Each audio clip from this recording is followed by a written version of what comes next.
விஜயண்ணா, காமராஜர் ஆட்சி காலத்துல கொண்டு வந்த அரசு சத்துணவு திட்டம். இன்னைக்கும் பால்வாடியிலேருந்து 12ஆம் வகுப்பு வரைக்கும் பல ஆயிரம் குழந்தைகள் சத்துணவு சாப்பிடுறாங்க.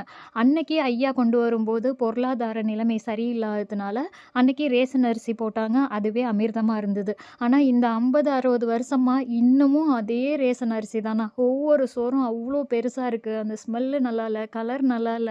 இத தானா இன்னமும் குழந்தைங்க சாப்பிடுறாங்க.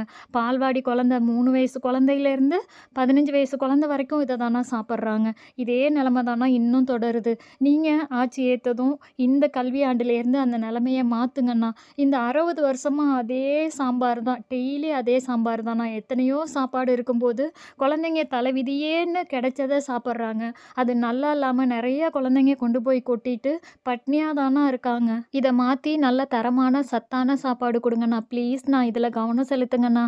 நண்பா, நண்பீஸ் இந்த ஒரு விஷயம் இப்படி இருக்குன்றது அண்ணனுக்கு தெரியுமான்னு தெரியாது. ஏன்னா, அண்ணன் விளம்பரங்கள்ல, டிவிகள்ல பார்க்கும்போது, அங்க தரமான சாப்பாடு குடுக்குறதா தான் காட்டுறாங்க.